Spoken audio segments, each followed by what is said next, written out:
during today's games. As for the action last night, in Yellowstone, where they take you right over the line into Wyoming and dump you. But so we're sending him down to Springfield, and so the guy over the next like 5, 6, 7 games, he's hitting like 500. It's a marathon, Willie, not a sprint, but still, the Yankees, they win in 5 games, or it's a blown season. Well, they did win last night, which was nice. So, Mike and I were just looking at the complete American League standings. There's not a great team emerging the way you've seen a couple in the National League. The Yankees did win 4-1 last night in the Bronx over the Royals. 4 solo home runs, 3 of them coming the bottom of the 5th. In their 9 wins this season, the Yankees have 27 home runs with 80 runs scored, but there are some losses mixed in there where the bats go quiet. Let's go out west, National League. The Dodgers getting some hits from their key superstars. They won 5-3 over the Rockies. Mookie Betts put them on the board early with a home run in the bottom of the 1st. Shohei Ohtani also went deep with a shot to straightaway center in the 3rd inning. Just that beautiful swing. The Dodgers still trail the Padres, though, in the NL West. San Diego rallying to defeat the Cubs last night. Cubs also having a good year. Yeah. Padres extending their home winning streak to 11 games. Fernando Tatis Jr. had 2 home runs, including back-to-back home runs with Luis Arraez in the bottom of the 7th to seal the win. That NL West, Mike, is incredible. It's Dodgers. The Padres are great. Giants are playing well. Cubs are having a good Cubs year. Are in first place. And the National League West gives you the opportunity to really enjoy baseball by listening or watching to Boog Sciambi do a Cubs game. All right, there you go. There you go. Really knows baseball. All right, coming up, the ACLU is suing the Trump administration over its use of the Alien Enemies Act. Administration in Colorado looking to block the White House from using the Alien Enemies Act to deport 2 Venezuelan men being held at a detention center in Aurora. The ACLU argues the president's use of the Wartime Act is inappropriate and, quote, meant to address military attacks. Attorneys for the 2 men say they are not gang members. The judge in that case has granted a temporary pause of the act.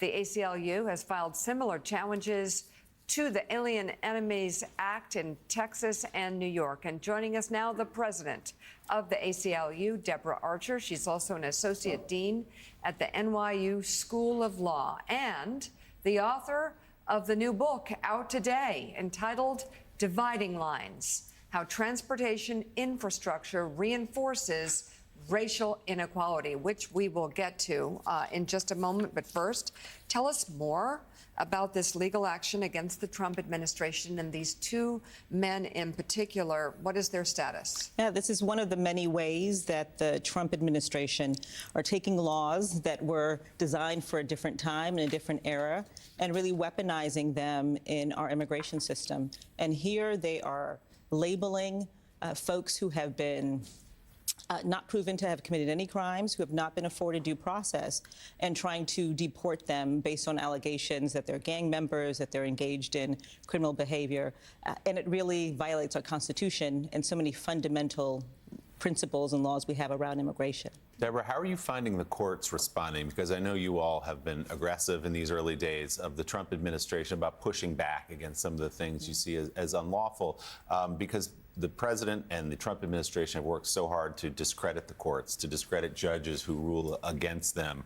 How has the process been for you in these first few months? Well, you've said something that's extremely important, that one of the tools that they are using is to undermine the rule of law by undermining all of the systems that support the rule of law. But we filed close to 30 actions since the inauguration, and we have found that the courts have been incredibly responsive. There have been small victories, temporary restraining orders, halts in some of the worst actions, some modifications. And so I think it's still early, and we're going to see our cases through to the end. I know other civil rights and civil liberties organizations are also fighting and are going to see their cases through to the end. But the courts have been responsive. But of course, the court can't file suits on their own. We have to bring the suits for them to address these issues. Deborah, is it not a real threat to any citizen when anyone can accuse you of being a criminal or a terrorist or something of that ilk, and the government just grabs you and takes you deport you, and there's no due process, and they have to sit in a foreign country, wrongfully accused, while you go through all of this and hope that the government will enforce what the courts say. I mean, that's a very bleak future for many. All of this is terrifying, right? I think when we are defending the rights of immigrants, their rights to due process, we're defending our rights. We're defending who we are as a country and the principles on which our country was founded.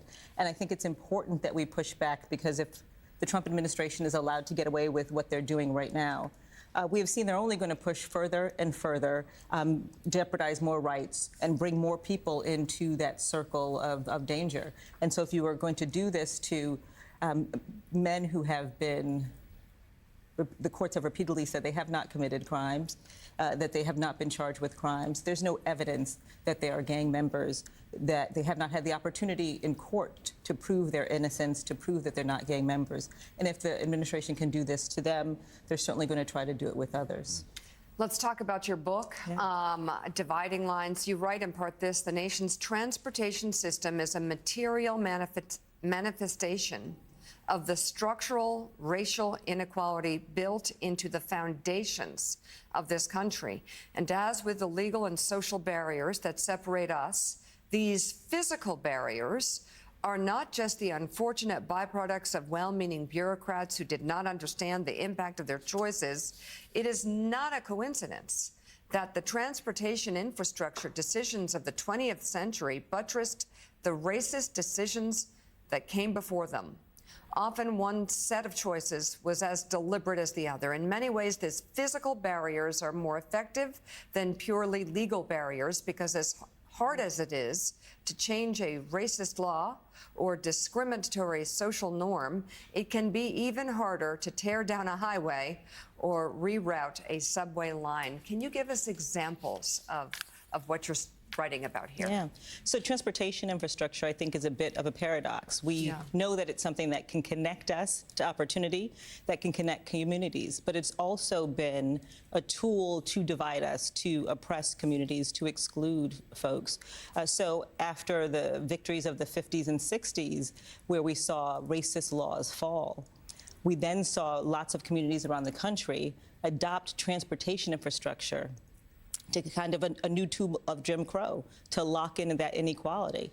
And one stark example was in 1954, Brown versus Board of Education was decided, signaling the fall of separation and segregation. And 2 years later, 1956, the Interstate Highway Act was passed. And rather than build our interstate highway system under the promise of Brown as a tool of inclusion, instead it was co-opted to reinforce those dividing lines, to lock in segregation, just as we were seeing the possibility of promise. Deborah, can you give us an example of such a project that has divided that way? Well, one example I talk about in the book is in Birmingham, Alabama. Birmingham had racial zoning laws, which said on the left, white people could live on the left side of the street and black people could live on the right side of the street. And when racial zoning laws were struck down by the Supreme Court, Birmingham turned to the interstate highway system. And if you look at the map, several of the highways in Birmingham are built right on the exact lines that used to be the racial zoning boundaries. But it's not just highways. Atlanta has really used kind of belt and suspenders. They have used street planning in a way that makes it very difficult to move from black communities to white communities by using one-way streets and dead ends. Atlanta built a wall in the middle of a road because they wanted to stop black migration from black communities to white communities. Deborah, isn't that why it's important we have people in these zoning councils and in office that can really understand this and safeguard from this? I was in Altadena, California after the fires, and that's an area created because of the structural racism. They wanted to put blacks in one part. So we're not talking the 50s, we're talking all the way till now. Right. What can be done by those that are running for office that we can challenge them to make sure they understand this, and it's not just the kind of trending issues, but these are structural issues that last for generations. And our transportation infrastructure is at a pivot point, right? Things are crumbling, falling, roads need to be rebuilt. So it's important that we understand how we got to where we are.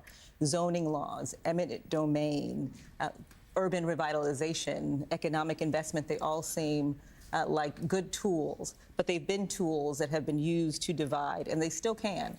And so I think it's important for those who are engaged in infrastructure projects now to understand the ways that infrastructure, zoning laws, eminent domain have been used and can continue to be used as tools of division and to undermine the growth and health and vitality of our communities. The new book is entitled Dividing Line: How Transportation Infrastructure Reinforces Racial Inequality. ACLU President Deborah Archer, thank you very much for coming on the show this morning. And up next, we're going to speak with best-selling author David Baldacci, whose prolific writing career includes over 50 books. He's The book weaves together the linked stories of three unlikely companions as they try to survive the 1944 in London following the Blitz years earlier, which altered each character's life forever. And New York Times bestselling author David Baldacci joins us now. David, good morning. Great to see you. Congratulations on your latest soon-to-be bestseller, I think it's fair to say. Boy, you had us right away with the setting. London during World War II, the Blitz, these young characters. What was it about that moment in time that provided such a great backdrop? My wife, for Christmas a long time ago, gave me a journal, a blank journal, and I took it and went to my little office. Never give blank paper to a writer on a major holiday.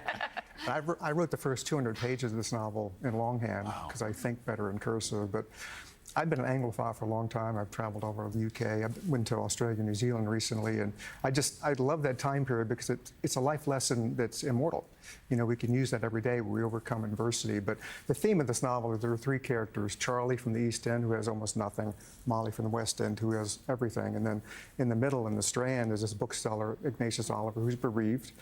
And during the course of the novel, Charlie loses everything he has, Molly loses everything, and the three of them have to come together to survive the war, because I think people are better together. You know, whether you're people or you're a country, it's better to have allies and friends to get through particularly bad times. And so lots of books have been written about World War II, but this was very much of a character study about people from very different walks of life who in peacetime may never have met, but in wartime came together to survive.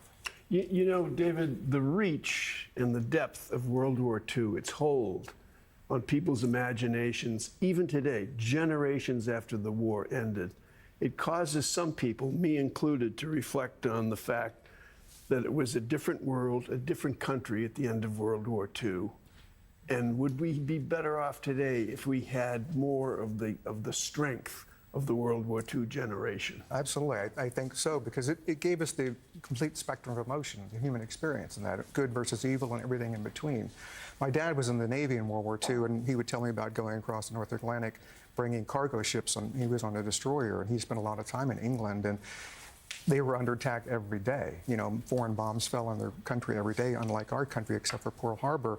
And it just changed the attitude and the perseverance and the resilience. You know, keep calm and carry on. That was more of just how they were. And I think that would serve us well today. But I think the point of the book, too, is that we can get through a lot, and we have in the past, and we can in the future. So it's an immortal lesson. Your three characters coming together, perhaps never would have, if not for.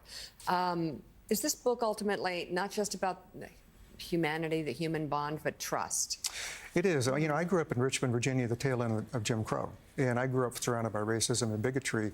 And I could have turned out like that, but my parents took us to the library every week. And I like to say Mark Twain said that travel is fatal to prejudice. Well, I traveled the world without a plane ticket or a passport through books. So the boogeyman argument did not work with me. The other didn't work with me, because I would say, no, it doesn't. I've met those people in the pages of the book. We meet far more people in books than we ever will in real life. I mean, you can go to places in books you can't go in real life, like the past and the future. It gives you knowledge, perspective, and context. So for me, the more you read, the better person you're going to be. And books teach you the one human attribute above all others that I think is the best: empathy. Because that leads to all the other greatest human attributes. So you could have, you chose to center this in London. Why did you choose, an American writer, why did you choose to go there instead of telling the story of World War II in the United States? I've written almost 60 novels, and I think that at this point in my career, I just want to take on subjects that I want to take on. And I love London. I love the people. And it was, for me, it was a perspective, one, to write about sort of some of the experiences my father had during World War II, but also to set it in a place where I'd never written about before. Because as you're a writer going forward in your life and your career, you want new challenges. And this really challenged me. First of all, what a beautiful case for reading in libraries you just made. I'm going to clip that and send it to my children. I'm fascinated by the process of a writer who's been as successful as you are. We were talking about John Grisham in the break. He says on January 1st of every year, he goes and locks himself 5 hours every morning, no internet, no nothing. Then he comes back out at noon, hands it in by the 4th of July, comes out in October. Harlan Coben was here a couple weeks ago saying he writes in the back of an Uber. He can crank it out. So what is your process? I'm a planes, trains, and automobile guy. Okay. I don't plot anything out. I don't have outlines. I just let it grow organically. But I'm writing constantly. The only time I'm really unhappy is when I'm between stories. So I don't have any deadlines. I don't have any time set where I write a certain number of pages. Does it make you anxious? Why? Why are you unhappy? Because stories are my life. You know, and if I'm in between, I feel like I'm lost. I'm in a vacuum. Interesting. This Strangers in Time is available in stores and online now. New York Times bestselling author David Baldacci, thank you very much for coming in. Congratulations. Congrats. Thanks. Still ahead, President Trump is eyeing new tariffs for items that will... Capital of the world, into the safest country of the Western Hemisphere, and you want us to go back into the releasing criminals so we can go back to being the murder capital of the world? No, that's not going to happen. The president of El Salvador yesterday at the White House telling reporters he will not release a man the Justice Department had admitted it mistakenly sent to that country, to a prison there. It comes as the Trump administration continues to say it doesn't need to return the man to the United States, despite what the Supreme Court ruled. We'll go through what could come next in that case. Also ahead, we're going to bring you the latest on the diplomatic talks with Russia, following a, quote, compelling meeting between President Trump's envoy and Vladimir Putin. And we'll have new developments with President Trump's fast-changing trade policy as he considers new tariffs on key imports. We'll look at how the markets and business leaders may respond. And then there is this moment. But the ceremony took a tough turn for the VP. Vance tried to lift the football-shaped trophy off the table, but he ended up pulling it apart and fumbling it to the ground while it appeared to break. The trophy is actually two separate and very heavy pieces.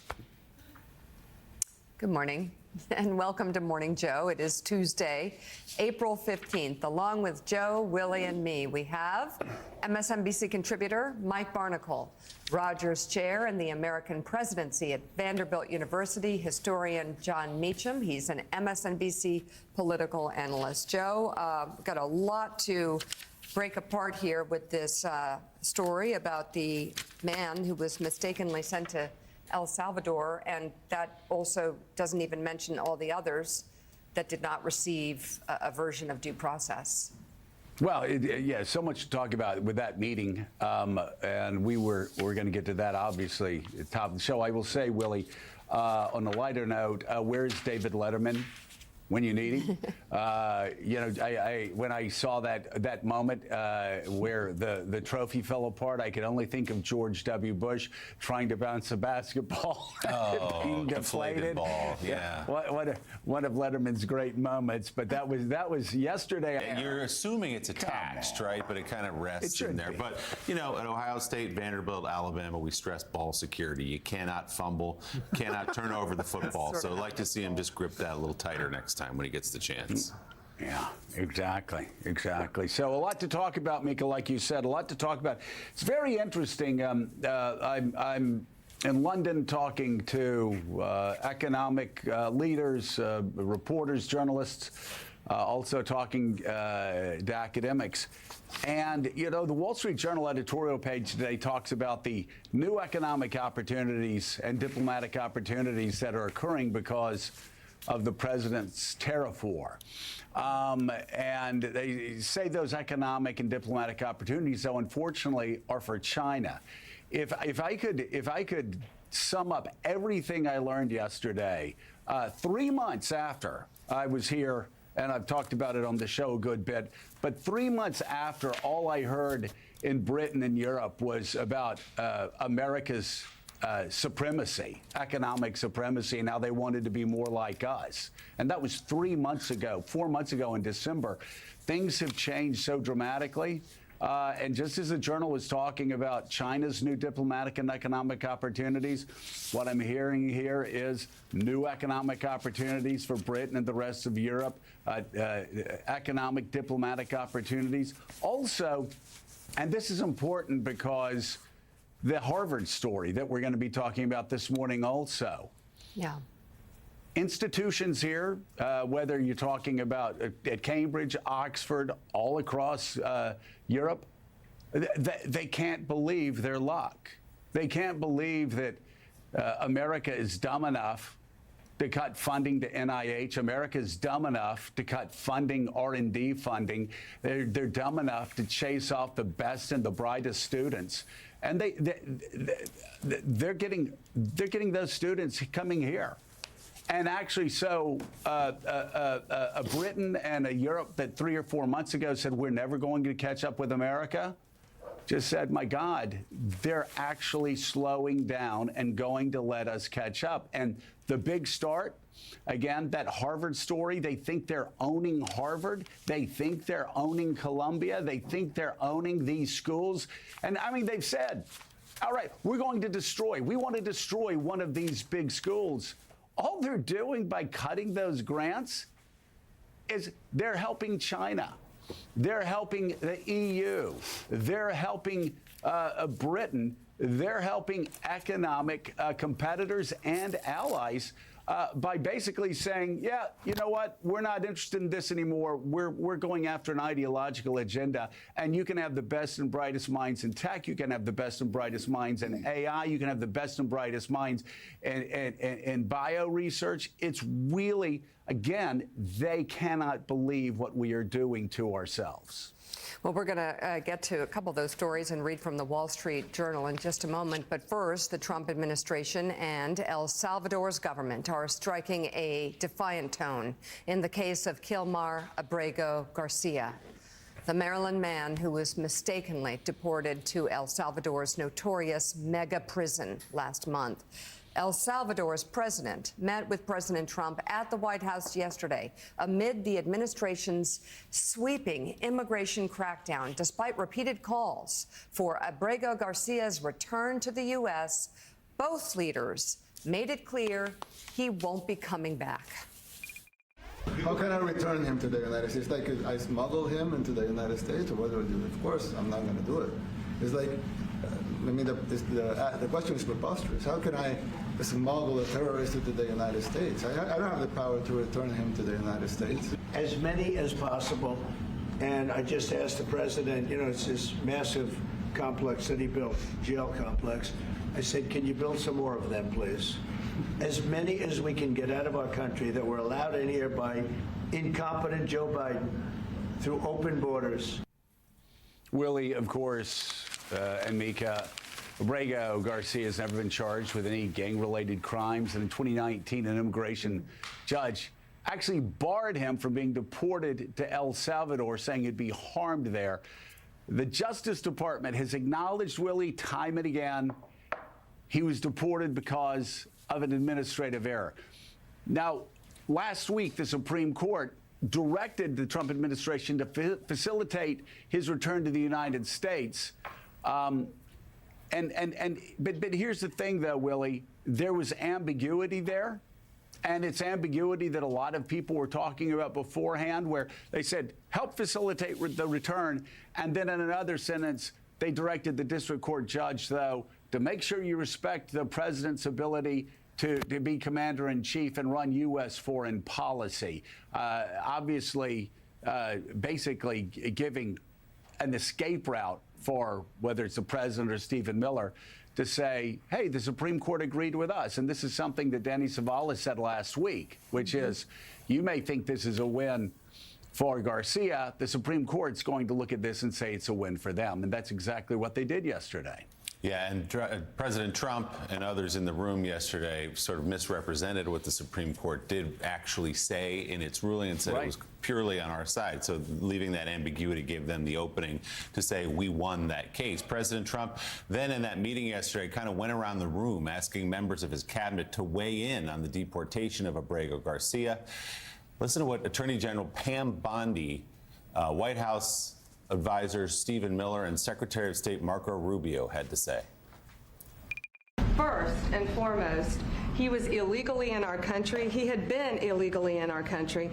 And in 2019, two courts, an immigration court and an appellate immigration court, ruled that he was a member of MS-13 and he was illegally in our country.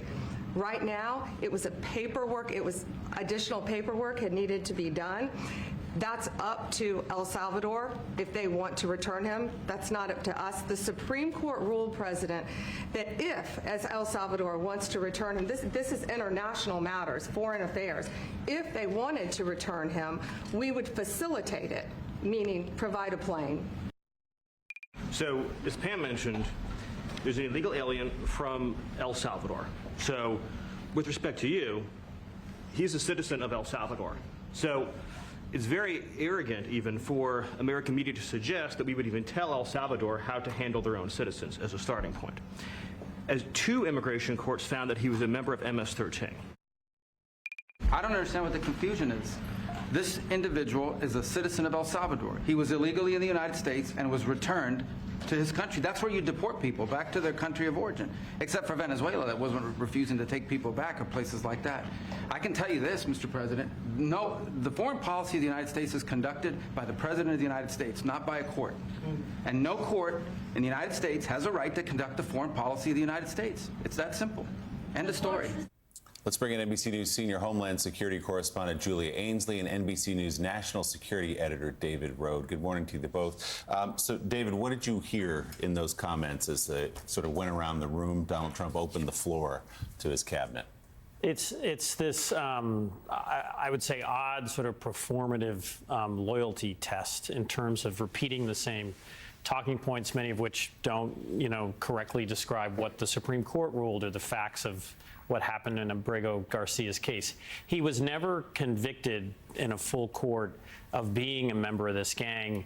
And these judges, the Supreme Court itself, isn't trying to take over American foreign policy. They're simply saying to the Trump administration, you deported this person to El Salvador and now bring him back. They're not trying to dictate a broader thing, but it's just a strange dynamic, and you see this over and over in cabinet meetings where these cabinet members have to sort of say these things fervently, and maybe they believe them, to be fair, but it's unusual.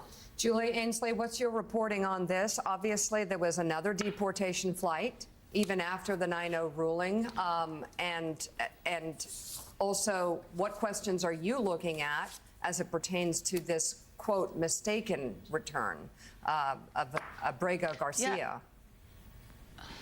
I mean, Mika, so I'm looking forward. I think the most jarring thing that came out of that yesterday was when President Trump said that he was asked President Bukele to build 5 more of those prisons because he wanted to continue to use it, not just for people who are in the country illegally or may have crossed into the country illegally, but for anyone who he deems a very violent criminal. That could be U.S. citizens, Mika. He was asked specifically about naturalized U.S. citizens. I think a question for Trump is, would he consider sending people who speak out against his policies? Would he consider sending foreign students there? I think there are a lot of lines that we haven't asked him if he's willing to cross when it comes to this policy, because now they're really using this as a scare tactic in order to drive down numbers at the border. And as we'll get to later, if they can't deport enough people, this could be an ultimate tool. That's exactly what Kristi Noem said when she went and stood outside of those prisons in Sicat and El Salvador, is this could be your future if you come into the United States. And then further on what happened more recently, just this weekend, they sent 10 more people to El Salvador, and it's not clear. We just got the news from a tweet, a post on X from Marco Rubio.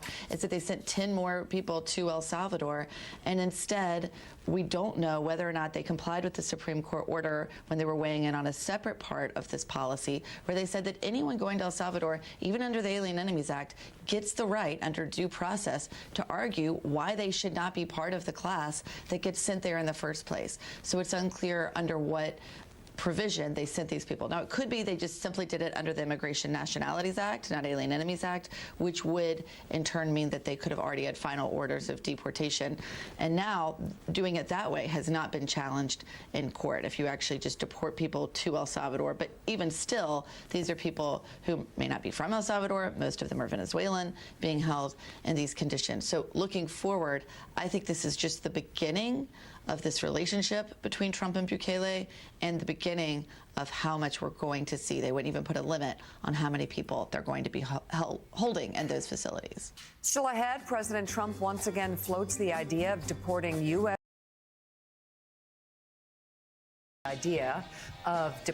U.S. citizens to El Salvador. As Trump and El Salvador's president walked into the Oval Office yesterday, a live stream of the event caught the duo discussing the idea. As the meeting began, Trump confirmed his administration is looking into it.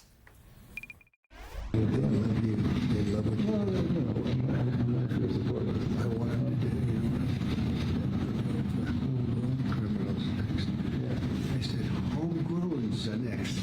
The homegrown's built. You got to build about 5 more places. Yeah, that's big. All right. We always have to obey the laws, but we also have homegrown criminals that push people into subways, that hit elderly ladies on the back of the head with a baseball bat when they're not looking, that are absolute monsters. I'd like to include them in the group of people to get them out of the country, but you'll have to be looking at the laws on that.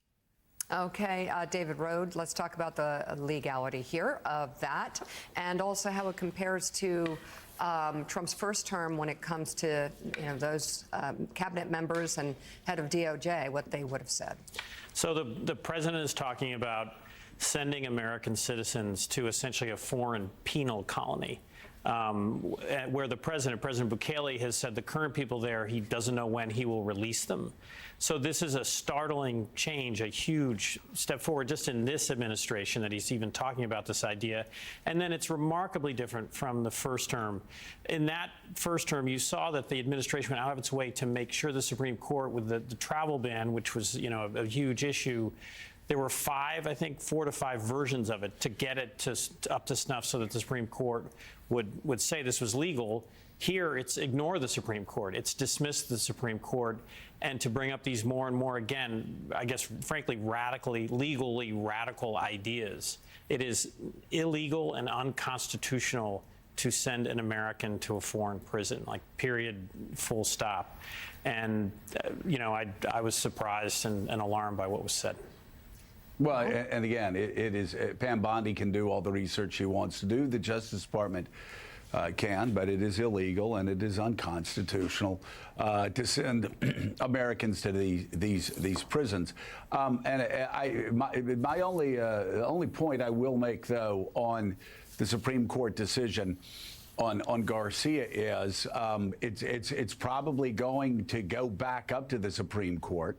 And this time they're going to have to be far more explicit in their language, and not leave as many ambiguities there open. It's almost like they did that intentionally because it would allow them to lay down the law saying the president should facilitate the return, but at the same time say the district court has to give deference to the president.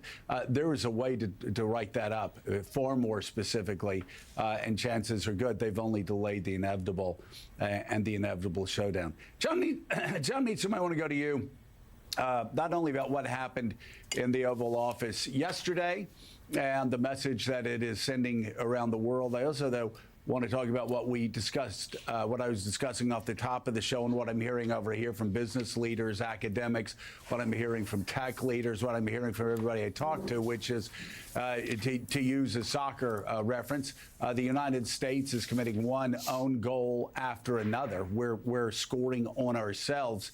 And as the Wall Street Journal editorial page says today, all of this is creating new economic and diplomatic opportunities, but not for the United States, for China. And I'm hearing the same thing out of London, hearing the same thing from academic leaders who, again, can't believe that some of the best students on the planet, that they didn't have a shot at getting last year because they would be going to MIT or Harvard or Berkeley or Stanford, are now all applying to their universities.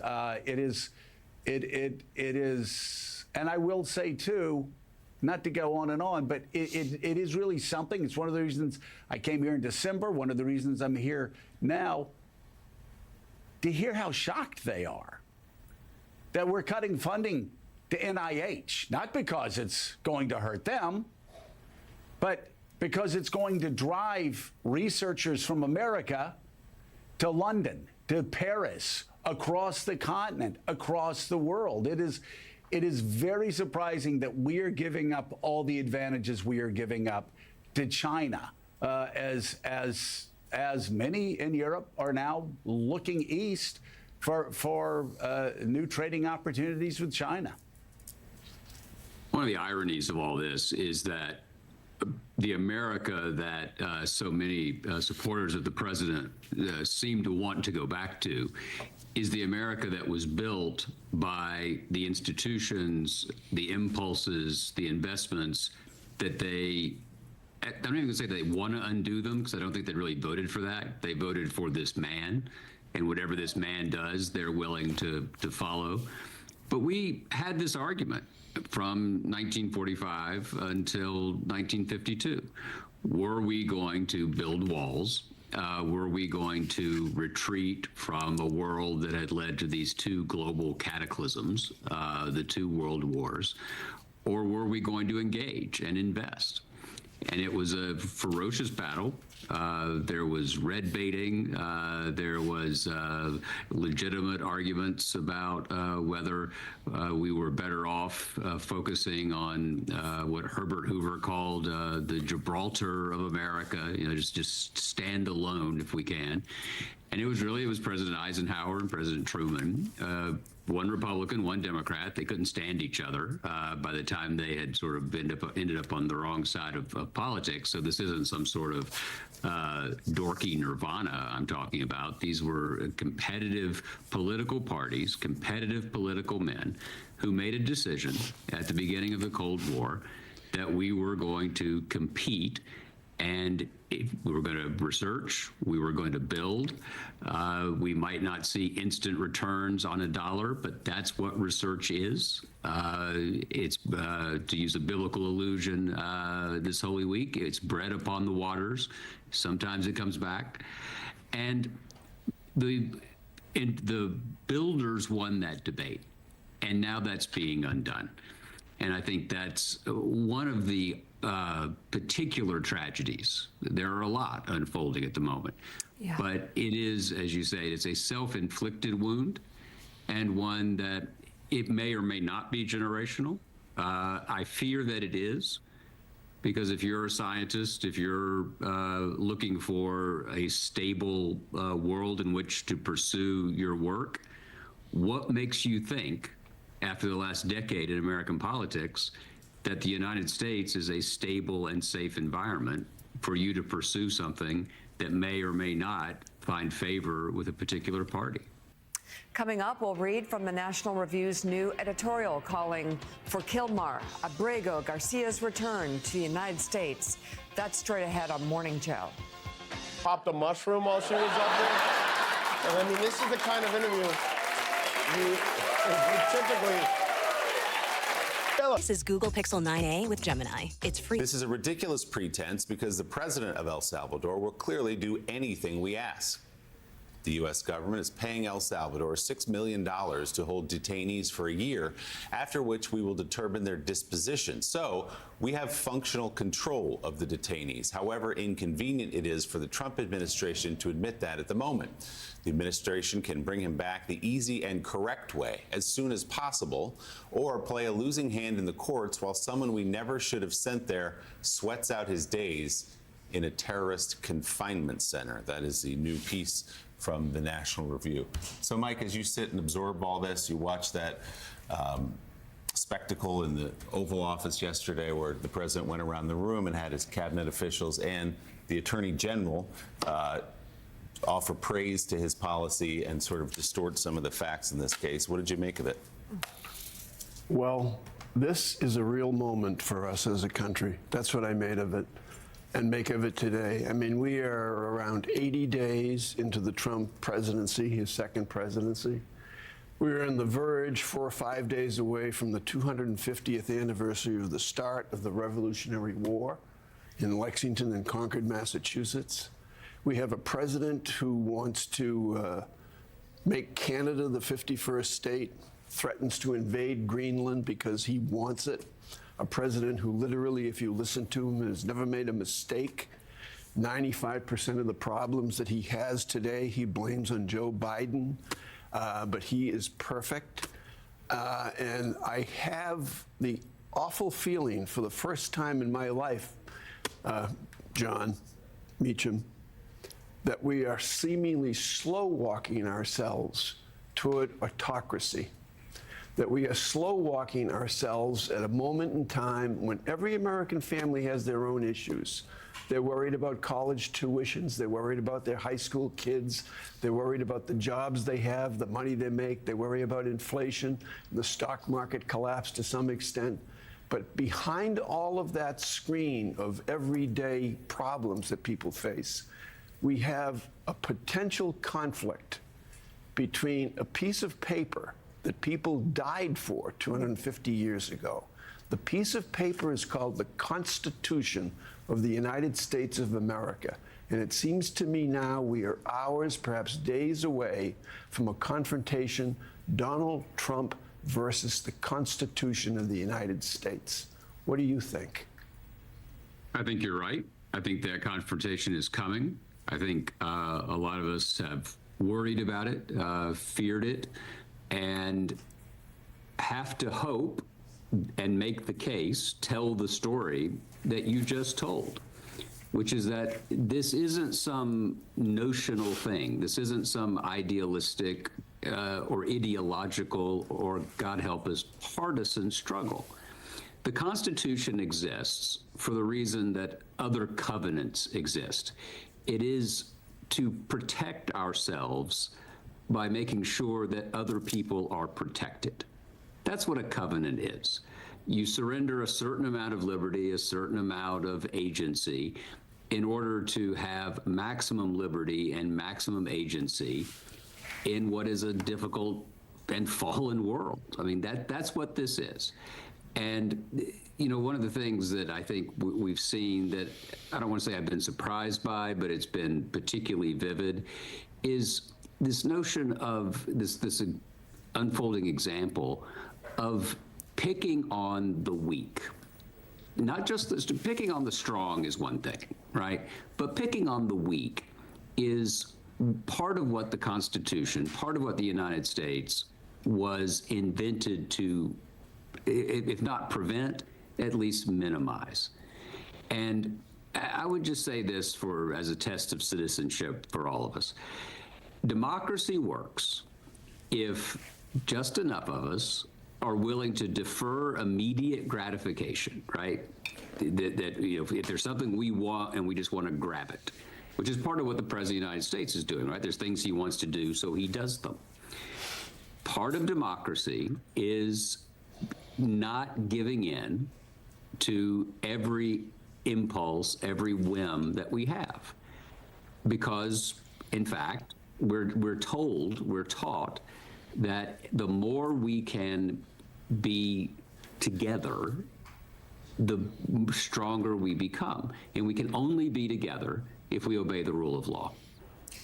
Historian John Meacham, thank you very much for coming on this morning. And Julia, you've got new reporting on the Trump administration pushing immigrants to self-deport. Tell us about that, because I think a lot of people are afraid to even take the steps to do that, given what's happening at some of these immigration naturalization hearings, meetings that some people are showing up to and then finding themselves in a bad situation. That's right. We just saw some reporting on that from yesterday. What our new data finds, and I should say, Mika, this is very hard. ICE is not publishing these numbers, but we were able to obtain the numbers of deportations for March 1st through 28th of this year and compared to March 1st through 28th of last year. And what we found is that in this year, under the Trump administration, there were about 12,300 deportations by ICE. That includes people who came across the border and were deported, and people who were arrested in the United States in the interior, and the kind of roundups that we've been seeing made so publicly. Compare that to 2024, it was actually higher under Biden, just slightly. It was about 12,700. What all this means, though, is not only is the Trump administration not deporting as many as Biden, it's far below its goal. We heard from Stephen Miller yesterday that he wants to get to 1 million a year, perhaps more. As I understand it from people on the Hill who are looking at the funding of what they might want to pass in the budget reconciliation, they're coalescing around an idea of 600,000 a year. All of these numbers and what they're deporting now is far below that. Coming up, it appears the Trump administration is setting the stage for new tariffs on computer chips and pharmaceuticals. Straight ahead on Morning Joe. The man accused of setting fire to the Pennsylvania governor's mansion is being held this morning without bail. Cody Balmer is facing charges of attempted criminal homicide, aggravated arson, burglary, and terrorism. Authorities say on Sunday, Balmer climbed the fence of the governor's residence, used a hammer to break a window, and threw Molotov cocktails inside the house, forcing Democratic Governor Josh Shapiro, his family, and guests to flee in the middle of the night, just hours after celebrating the Jewish holiday of Passover. According to court documents, Balmer told police he intended to attack the governor with that hammer. An antitrust trial against Meta is now underway. CEO Mark Zuckerberg took the stand yesterday to defend his company's acquisitions of Instagram and WhatsApp. The Federal Trade Commission argues the tech giant wields an illegal monopoly in social media. But the company says there is stiff competition from YouTube, TikTok, and other video sharing platforms. And a 5.2 magnitude earthquake struck Southern California yesterday. Happened in the San Diego area. Tremors also felt in Los Angeles. A series of small aftershocks followed within minutes. There were no immediate reports of injuries or serious damage. This morning, it appears the Trump administration is setting the stage for new tariffs on semiconductors and pharmaceuticals. The Commerce Department has launched an investigation to determine the impact of imported computer chips and drugs. Semiconductor chips power electronics, cars, toys, and other goods. Right now, the U.S. is heavily dependent on importing them from Taiwan, while many pharmaceuticals are made in China, India, and Ireland. The news comes just days after the White House announced some electronics from China will be temporarily exempt from higher tariffs. The president says more businesses may also see some reprieve. We don't make our own drugs anymore. The drug companies are in Ireland, and they're in lots of other places, China. And all I have to do is impose a tariff. The more, the faster they move in. The higher the tariff, it's very simple. It's inversely proportional. The higher the tariff, the faster they come.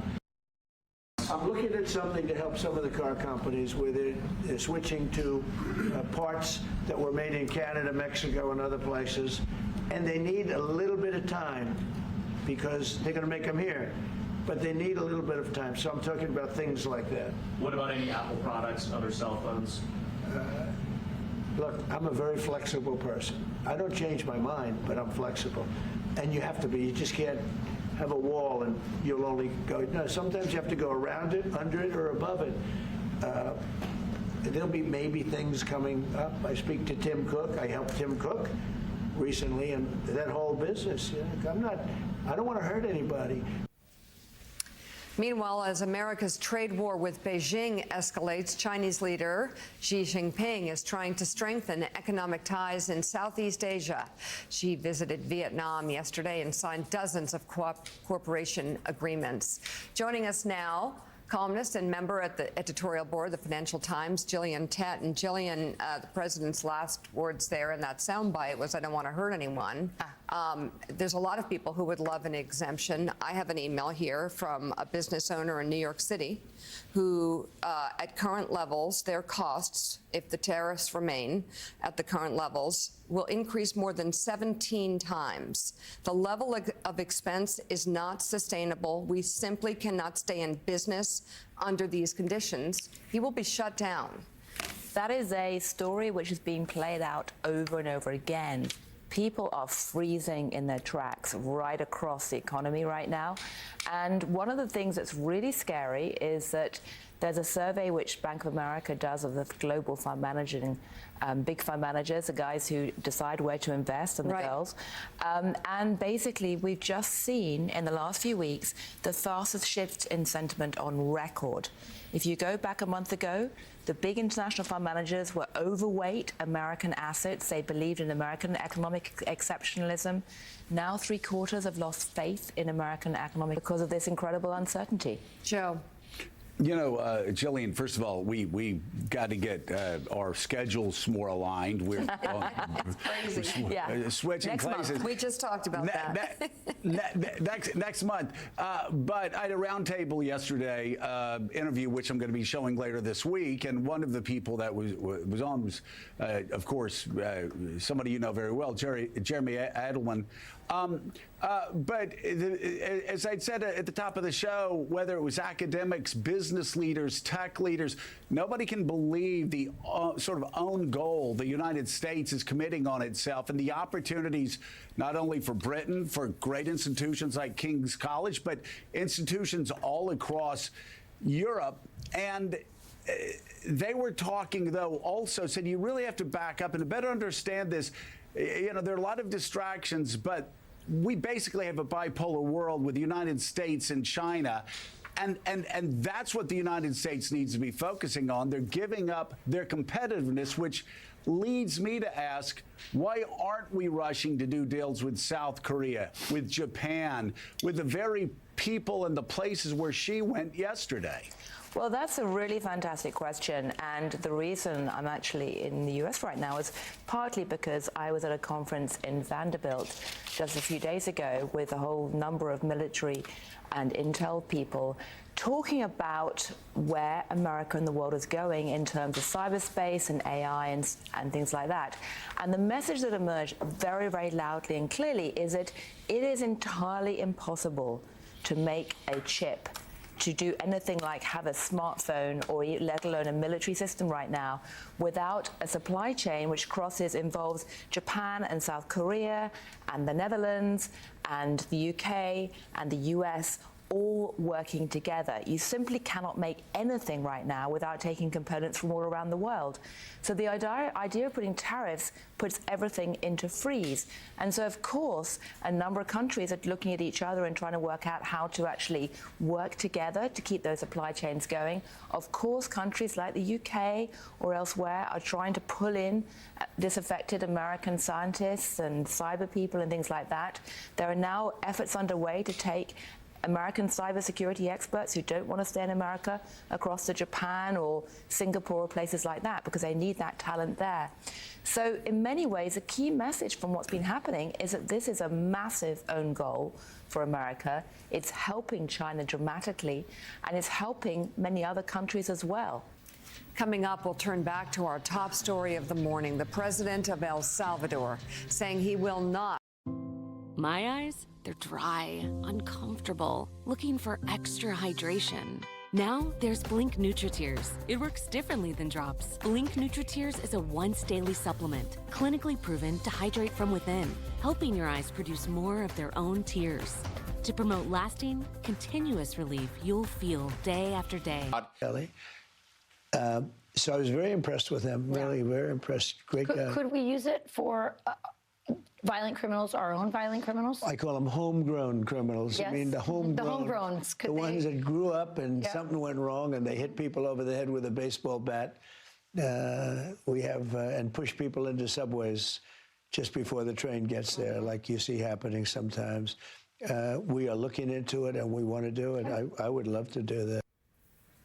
In a newly released Fox News clip of an interview taped yesterday afternoon, President Trump again suggesting that his administration could send U.S. citizens who commit violent crimes to El Salvador. Welcome to the fourth hour of Morning Joe at 6 a.m. on the West Coast, 9 a.m. in the East. Let's dive right in.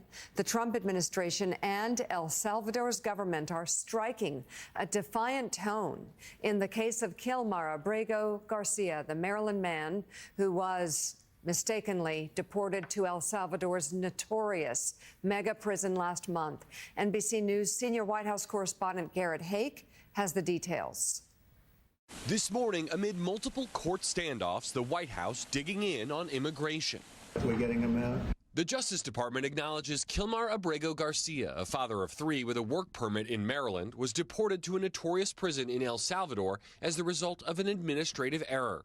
Last week, the Supreme Court ordered the administration to facilitate his return, an order the Trump administration has so far not acted on. That's up to El Salvador if they want to return him. That's not up to us.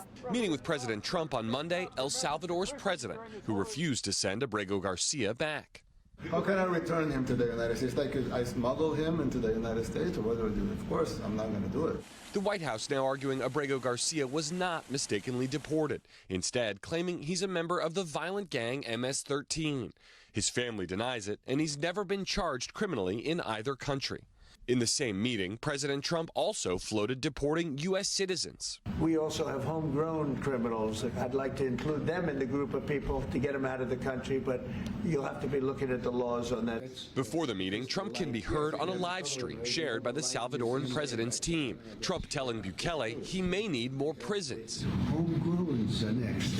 The homegrowns. You got to build about 5 more places. Democrats responding to Trump's suggestion. It would be unlawful and unconstitutional. Meanwhile, a Tufts University student who was arrested by plainclothes ICE officers in Massachusetts submitting a court filing obtained by NBC News, which details the conditions of her holding facility in Louisiana as, quote, unsanitary, unsafe, and inhumane.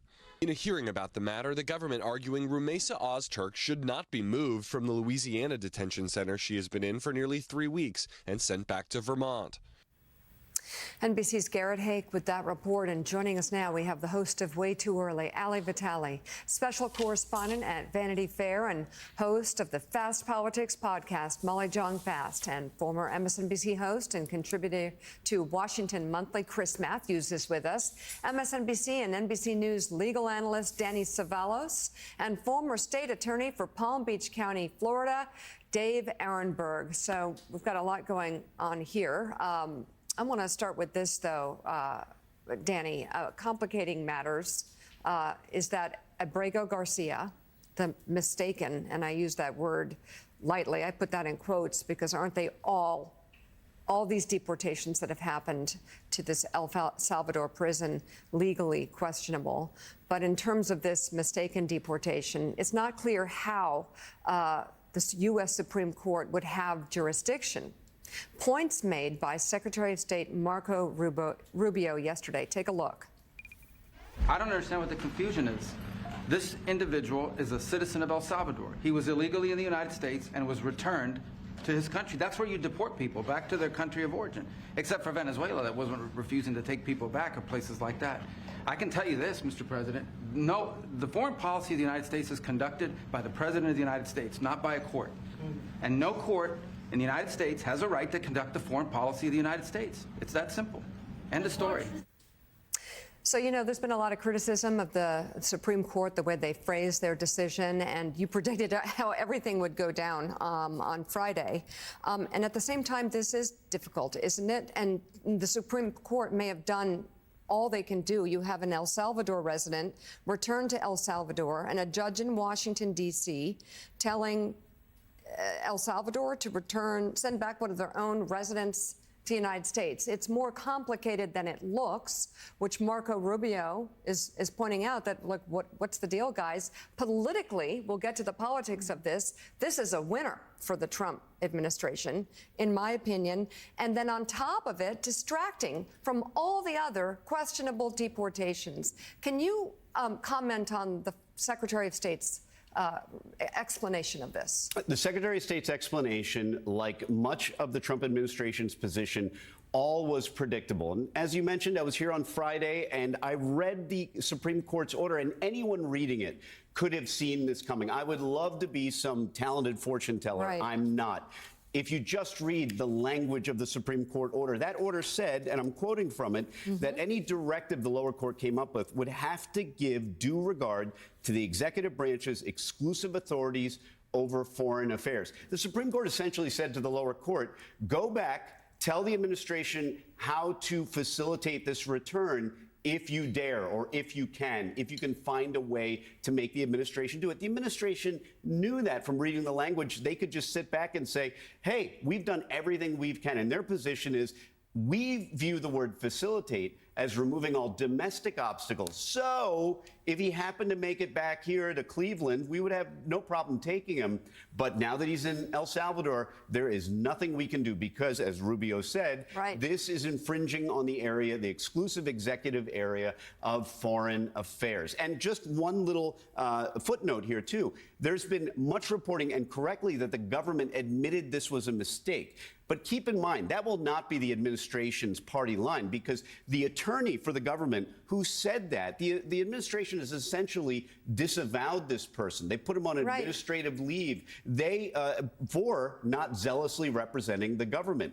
Pam Bondi's words, not mine. So, while it's true the government admitted that Garcia was removed improperly due to an administrative error, don't expect the administration to carry on with that position. They've already distanced themselves from it. They don't believe they're disregarding a court order. They believe they're acting consistent with it. Absolutely. And Dave Arenberg, you had the president with the president of El Salvador right there going, nope, I'm not going to send him back. And the president's job, you tell me, in terms of trying to follow the U.S. Supreme Court ruling, President Trump's job is done, because he sat right next to the president of El Salvador and said, I'm not sending him back.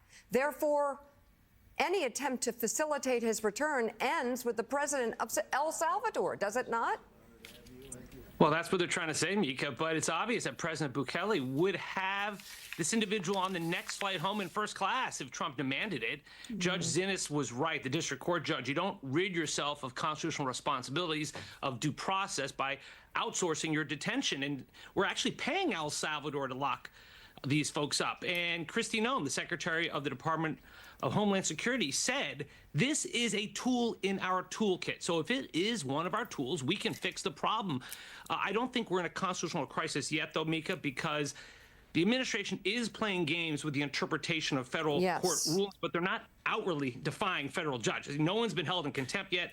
Trump has said he will respect the decisions of the Supreme Court. So instead of refusing to comply, what they're doing is trying to twist the Supreme Court's words to make it a victory for themselves when it really wasn't. But as Danny correctly said, the Supreme Court is partly to blame here. They could have ordered Abrego Garcia's return, but they did not. They softened Judge Zinnes' language. They took out the word effectuate, and they said, let's facilitate the return. And this is because Chief Justice Roberts wanted unanimity. He wanted Clarence Thomas and Alito and the other conservatives to join with the progressive in a 9-0 ruling. He got it. But in so doing, he has made things worse. And the word facilitate is so important there, as both of our legal experts have pointed out. But it is stunning, Chris, when you see in the Oval Office, you've got the Attorney General Pam Bondi using that word facilitate in front of the president of El Salvador, saying it's up to them if they want to send them back. She even says, we'll send a plane and facilitate it. And then you've got the president of El Salvador saying, what am I going to do? Smuggle him back into the United States? They're talking past each other, and it seems purposeful. Mika alluded to the political realities here. What are they, as you see them? Why didn't the press who were present ask the president, why don't you ask them to send them back? They asked the questions about the way they were talking about asking the president of El Salvador to send him back, and then there would be no question about smuggling him back into the country. That whole language was, as you said, we're talking past each other. You know, this whole thing, Mika, I think this whole discussion of the border has changed so dramatically from the election. The New York Times reported the two reasons Trump won. The two reasons was he talked about inflation and he talked about the border. We haven't talked about the border being closed since he got in office. The country is reasonable. They want the border closed. They want to stop people coming into the country illegally. They want people coming in with permission from the United States government to come in the country.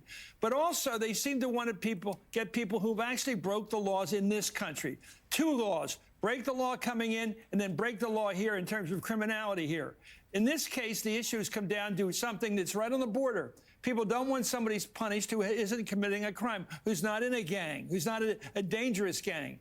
And so I think the country's still at a reasonable position. Close the border, go after criminals, but don't go after people who are innocent. I hope you're right, Chris. I'm not sure. Molly. Well, we're not complaining about the border. Nobody's complaining. I haven't heard a pipsqueak from anybody, any of the organized groups, to say we shouldn't have closed the border. The public wanted the border closed. I just want to point out this Quinnipiac poll that was released last night, which shows that now the majority of Americans now disapprove of Trump on the deportations, 53 to 42. Okay. So I think that is a big deal. Okay. Well, because they think he's administratively wrong, because they think they're taking people who are not criminals out of the country. I've just been so disappointed. But this is a real case of squandering, right? There was some agreement with Trump, but not for this. And I think that's a really important point here, right? Yeah. That there was, and we saw this even in the polls leading up to the election, right? They were they were okay with some of this, but not this kind of radical behavior, and that's what we're seeing. Yeah, I agree. I hope that Americans see the value in caring about this and these videos that they made of these hundreds of men who were chained and sent out of this country and put into a notorious mega prison in El Salvador. I hope that they can connect with it. I just, we will see, and maybe those numbers bear that out. From politics back to the law. Danny, where does this go next?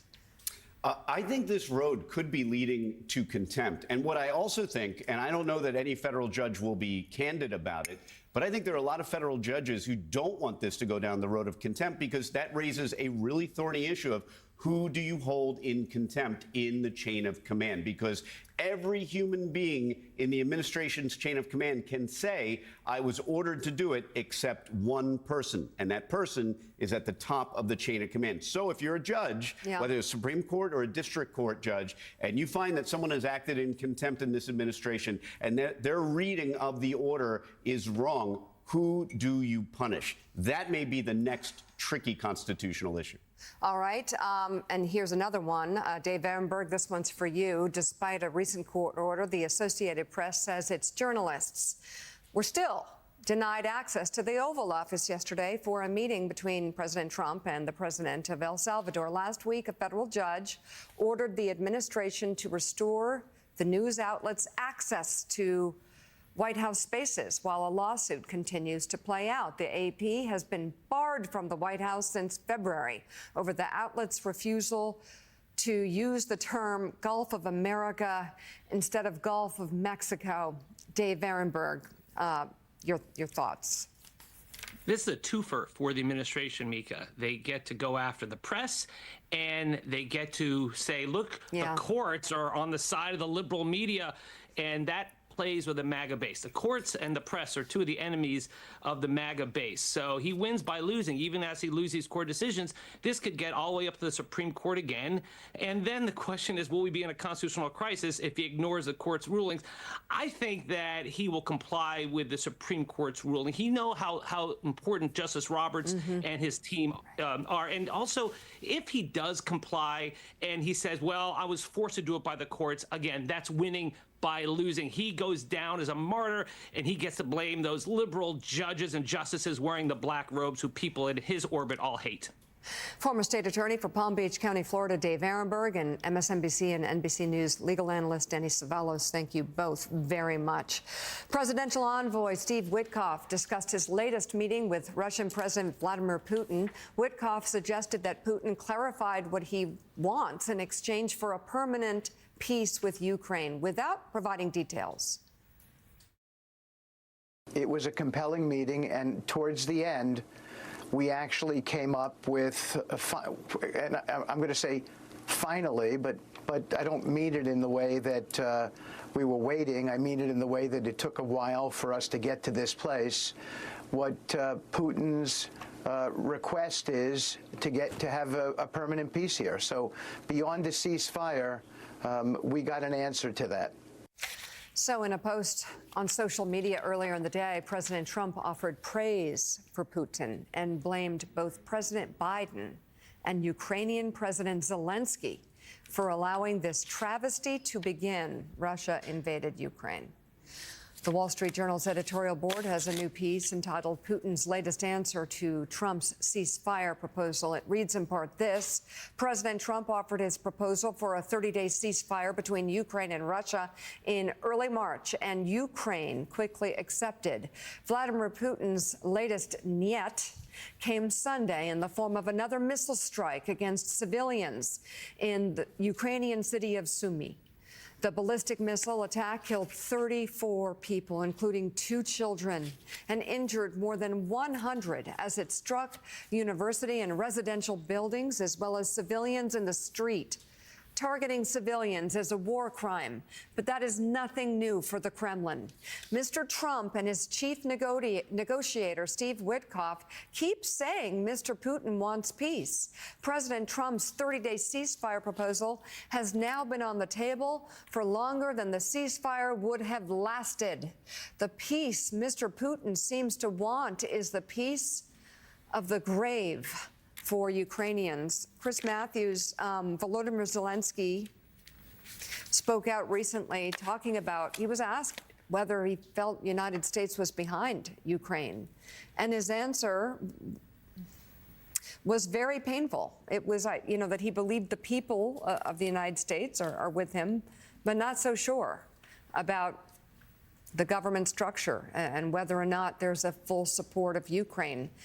Do you think politically Americans will side with Putin as well if Trump does? No, I think the American people find Ukraine today very much like Britain back in the late 30s and 1940. We see them as the democracy fighting for itself against a tyrannical challenger, an aggressor nation. The Soviets, former Soviets, now Russians, I think they're still nationalists, see themselves as the right to rebuild their empire. You know, if you look around the world, we attack our most friendly country in the world, Canada. We attack Vietnam, which has become one of our friendliest nations in the world. If you go to Vietnam, I've been going there every year to teach, and I have to tell you, it's so pro-American and fearful of China. And what happened today? President Xi of China is in Vietnam trying to coax his way back to a friendship with them. We are taking friends and turning them into enemies. We're turning enemies and taking them into friends. This is all 180 craziness in the world. We lash out at our best friends, our people who are becoming our best friends since the Vietnam War.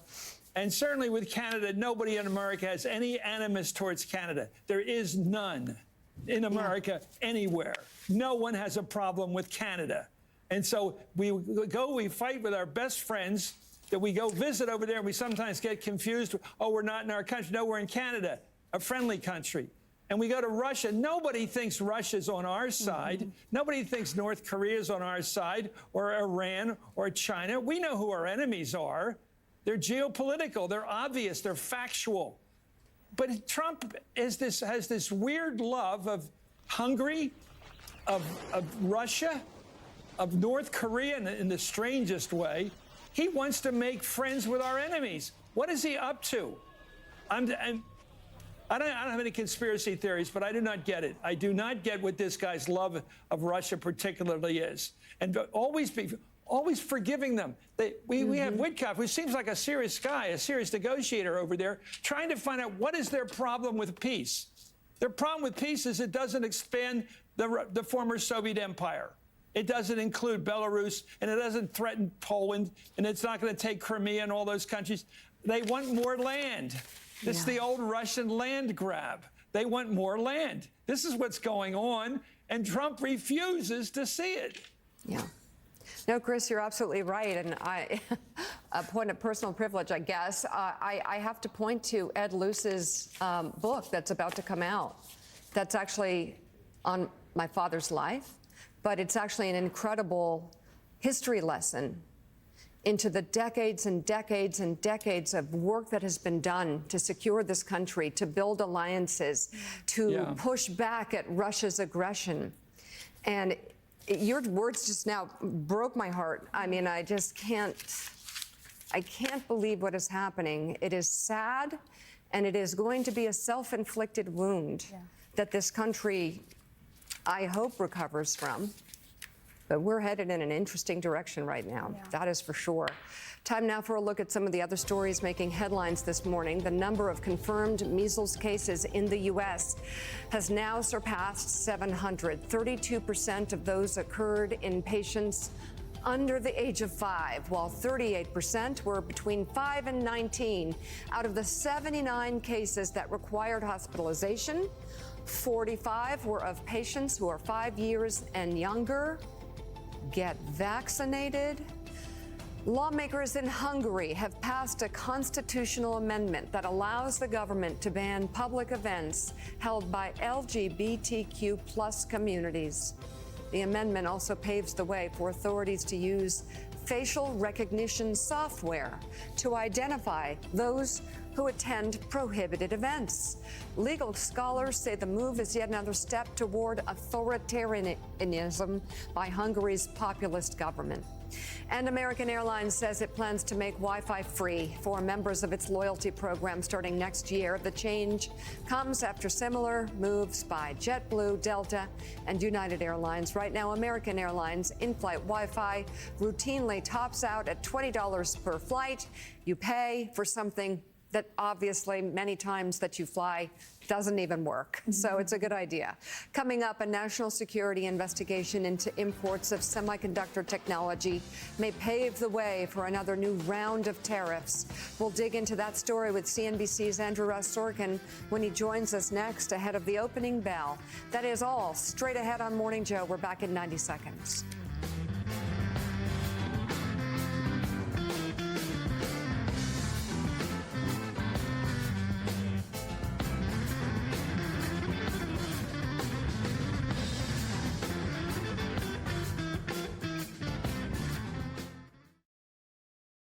Stanley's mine, but I'm flexible.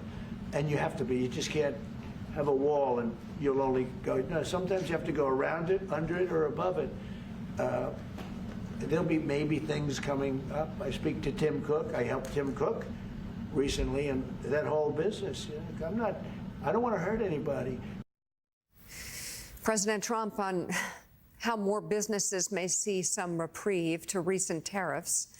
But this morning, the Trump administration is setting the stage for new tariffs on semiconductors and pharmaceuticals. The Commerce Department has launched an investigation to determine the impact of imported computer chips and drugs. Right now, the U.S. is heavily dependent on importing them from Taiwan, while many pharmaceuticals are made in China, India, and Ireland. The news comes just days after the White House announced some electronics from China will be temporarily exempt from higher duties. Let's bring in the co-anchor of CNBC's Squawk Box and New York Times columnist, Andrew Ross Sorkin. Andrew, first of all, the exemptions are, how does that not lead to corruption? And I'm hearing from countless people that these tariffs are going to put their businesses under. Well, look, the tariffs that are on currently, in many cases, are going to create real severe problems, and we're hearing it from small and large businesses alike. And that piece has not changed in the past week. I think the question mark now becomes, how is this administration really going to be handling semiconductors, iPhones, pharmaceuticals, and all of those things? And that was always what he thought he had was a leverage point in terms of trying to bring manufacturing back to the U.S. is he really going to be doing that, or is something else going on here? By the way, as this investigation, so-called investigation, takes place, it's possible that that then becomes a chess piece in the conversation around national security, around TikTok, and so many other things. So I think you're going to see a big sort of fight/debate happening. There's the other thing which has happened even just this morning. I call it, politics by press release, which is to say AMD just came out with an announcement this morning saying they're going to be manufacturing chips in the U.S. NVIDIA yesterday said they were going to be manufacturing chips in the U.S. So I think you're going to see these press releases where the administration is going to say, look, we're winning. Now, if you look through the press release, you realize that those chips are being manufactured at the Taiwan semiconductor plant that was put in place in Arizona. And that began, by the way, in 2020. They were recipients of the CHIPS Act money from the Biden administration. So you're going to have to give the Biden administration some credit. By the way, Trump says that they came in 2020 because he was threatening them before then. So I just think that we're going to be seeing over the next couple of weeks and months all sorts of deals being made, some of which are the administration is going to say are big wins, but when you really understand what's going on, they may not be, and others that may put some companies, like you just mentioned, in a heap of trouble, if not challenged world. Allie. And I've had Democrats say to me, Mika and Molly, that this is an opportunity for them. Congresswoman Pramila Jayapal, chief among them, saying that this is an opportunity point for them to turn the narrative on the economy and start speaking directly to voters who may have thought their prices were going down. And clearly that is not the case. Molly, this goes right along with the article that you just wrote for Vanity Fair titled "Democrats Should Seize Trump's Tariff Flop." Yeah, and actually, I think it's worth. I'm a little bit curious, Andrew, if you could answer this, or about this new Civil Liberties Alliance, this nonprofit group. Remember, historically, this is a group funded by woke liberal Leonard Leo and the Koch brothers.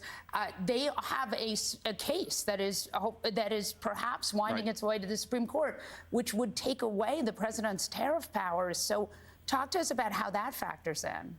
Well, look, actually, the idea that there was going to be litigation, I think, has always been on the table. And in fact, there's a whole bunch of both CEOs in America and, frankly, leaders of other countries that have sort of taken a let's wait and watch, we'll get out the popcorn. We don't need to make any negotiations or decisions until we see what happens. One of the things they need to see what happens is this particular case, which is to say, if the Supreme Court were to take away the power by the administration to unilaterally place these tariffs on, it would create a completely new dynamic, because all of a sudden that would get pushed back to Congress, and then we'd see a real food fight as to what exactly Congress and the Senate would ultimately choose to do. But I think there's a real possibility this does get to the Supreme Court, and it'll be very interesting to see where they ultimately land. CNBC's Andrew Ross Sorkin, thank you very much. We'll see you soon. So the Trump administration froze more than $2 billion in grants for Harvard University after the school refused to comply with the White House's requirements. The Trump administration demanded the university eliminate its DEI programs and screen international students for ideological concerns. Yesterday, Harvard pushed back, calling the request illegal. In a statement, the university's president wrote, quote, "No government, regardless of which party is in power, should dictate what private universities can teach, whom they can admit and hire, and which areas of study and inquiry they can pursue." Harvard is now the first school to flatly reject the White House's demands, though other universities are pushing back. Last week, the White House announced it will halt federal funding for Cornell and Northwestern while the administration investigates alleged civil rights violations. Meanwhile, Columbia University had its funding restored last month after it agreed to a series of changes set by the White House. Chris Matthews, your thoughts on Harvard's decision not to cave? Well, I have to say that the administration sometimes sets its targets in the right direction. The elite universities of this country are not exactly covered in roses right now in the way that they handle these demonstrations. I think everybody, whether you're a Jewish student or not, I think you want to have a right to go to a class when you're paying $90,000 a year in tuition. You have a right to go to the class and be taught by your professors and to enjoy the rights of a better university, a good university. And the fact that they had to be told to do this, they had to be told to let students go to school, which is what this is about. If they had to be told to do that, they had a problem in their own heads. So I think the elite universities are taking a beating right now. It's probably a smart move. It may not be nice, but it's one of those areas where people are rooting for this guy Garcia because they think he might be an innocent man being thrown into a prison in a foreign country. But the fact is, in this case, it's Trump going after the elites. He knows what he's doing. Politically, it's not going to hurt him. I think these universities have enough money to cover their legacies. They got a lot of money to handle it, so they're going to be able to take care of themselves. I don't want to be loose about this, but I think Trump targeting these universities is probably not the worst move he ever made. I'm going to respectfully push back on this. I totally disagree. This is thought policing 101. This is not okay.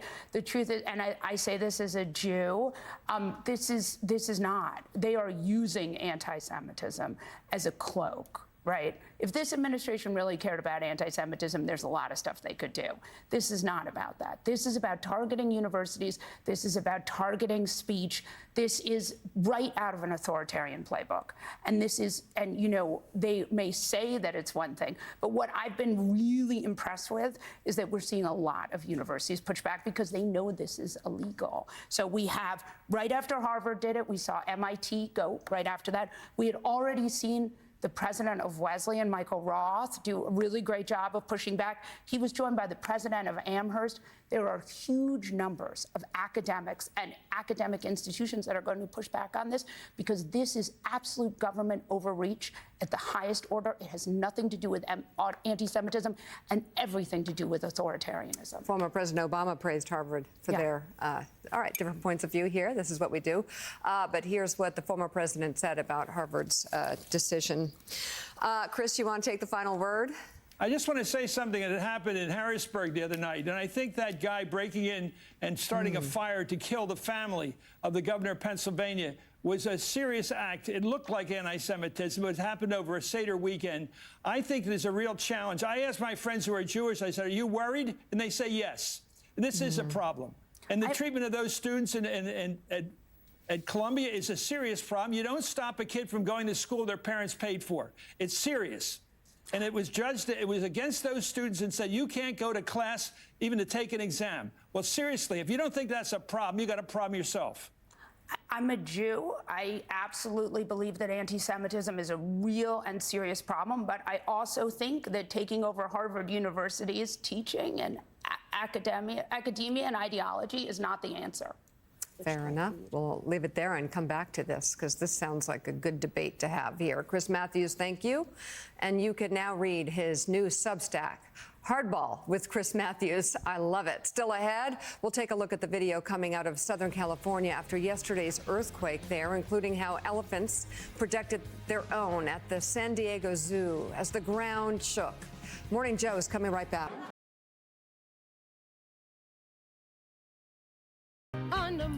38 past the hour. A 5.2 magnitude earthquake struck Southern California yesterday with a series of small aftershocks following within minutes. NBC News national correspondent Liz Kreutz has more on what happened. Millions of people across Southern California jolted by a 5.2 magnitude earthquake in San Diego County Monday morning. It's terrifying because you don't know when it's going to stop. And we felt the whole house start to shake. The shaking felt from Mexico all the way to Los Angeles. The vibrating even felt in Palm Springs and among festival goers at Coachella. I thought my friend was just dancing in the back seat, but we just saw the sign shaking. The epicenter 3 miles south of the small mountain town of Julian. Just had a fat earthquake. Where the shaking knocked liquor bottles off shelves. Glass falling, whiskey, scotch, an assortment of different bottles. This video shows a woman grabbing her baby and running out of the house. At a local school, students taking cover under their desks along with their teacher. Be safe with our head. Even animals reacting. Watch these elephants at the San Diego Zoo Safari Park. The herd forming an alert circle, with zoo officials describing it as the animals instinctively circling the younger elephants to protect them from threats. I was just like, oh my gosh, what's going on? Was that an earthquake? The quake struck just after 10 a.m., prompting a rock slide on this highway. It seemed like the ground was moaning and like you had thunder underneath your feet. In this earthquake-prone region, a surprise rattling to kickstart the week. Compared to ones that I've been in before, I felt like this one was a little bit intense. NBC's Liz Kreutz with that report. And coming up, we're going to dig into the new piece for New York Magazine entitled Meta Wants to Tilt Its AI to the Right. The reporter is our guest next on Morning Joe. I want to talk about something important today because it's time to get back to our roots around free expression on Facebook and Instagram.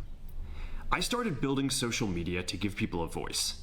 I gave a speech at Georgetown 5 years ago about the importance of protecting free expression, and I still believe this today. But a lot has happened over the last several years.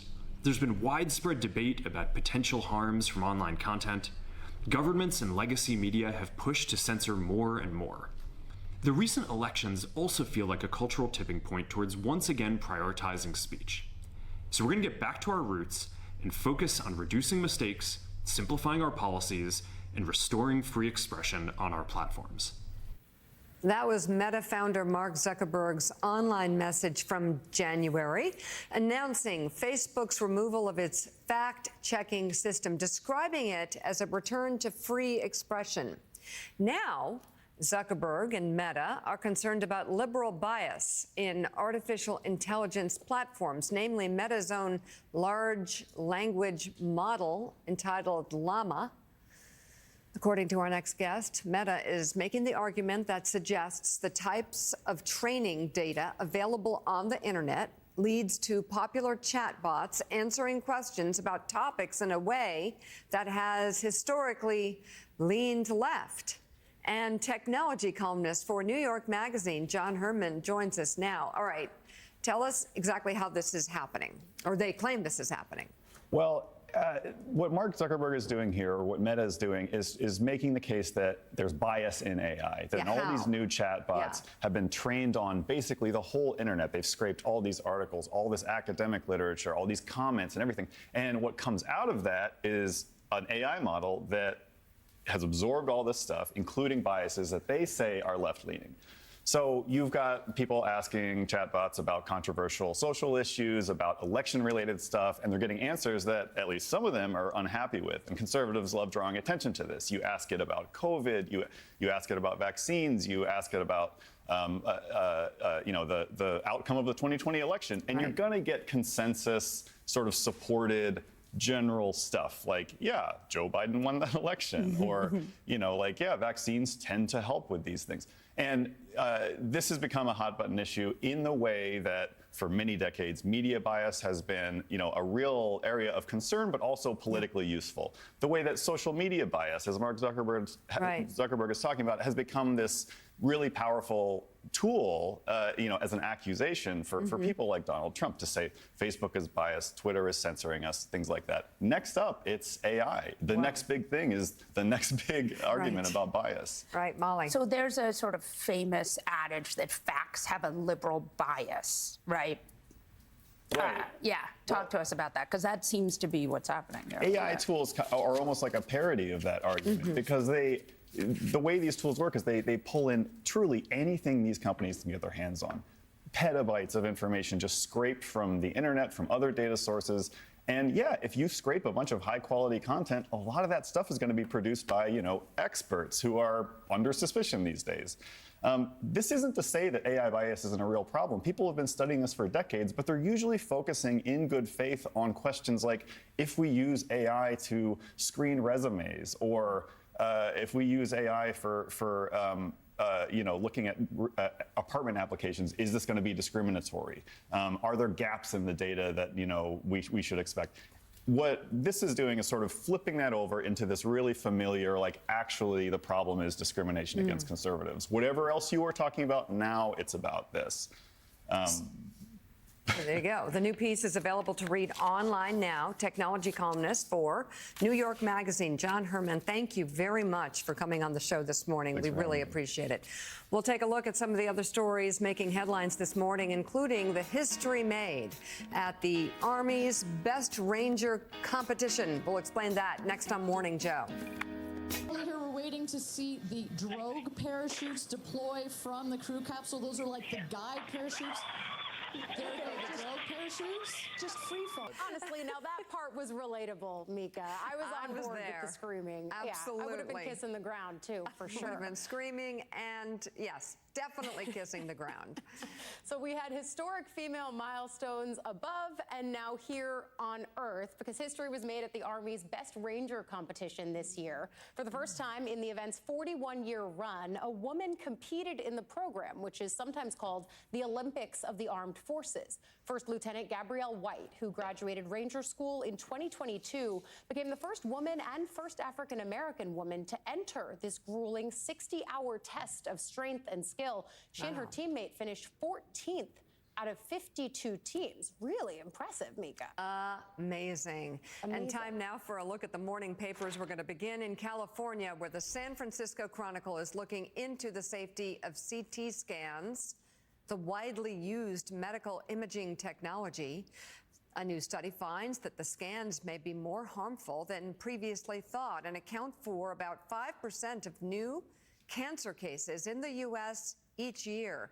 Based on the 93 million CT scans performed in 2023, an estimated 103,000 future cancers are projected to occur 3 to 4 times more than previously thought. Wow. In Florida, the Tampa Bay Times reports budget cuts appear to be on the way for school districts across the state. Florida lawmakers have been negotiating details of the state's education budget amid shrinking enrollment numbers and rising costs. In Pinellas County alone, district officials have proposed reducing about 400 teacher positions and 35 administrative jobs, which could save about $30 million. And the Des Moines Register reports on how Iowa health officials are taking steps to combat a potential rise in measles cases. Efforts include preparing local health workers to identify and respond to measles, since most have never seen a case firsthand. Measles has not yet been detected in Iowa, but public health officials are planning for when, not if, a case arrives in the state. Again, it's kind of important to get vaccinated. That does it for us this morning. Jose Diaz-Balart picks up the coverage after a quick final break. Excellent health. Of course he is. He eats right. He avoids unhealthy foods, diet soda. He manages stress. He doesn't hang on to anger. This is Google Pixel 9a with Gemini. It's free at Verizon. Got everyone. Got to pick out any lollipop I wanted. It was... And who talks like this? What did that man's parents... Cloaca food. I love Tesla. You gotta come down to White House Tesla Auto Mall. This is really amazing. I love Tesla. You gotta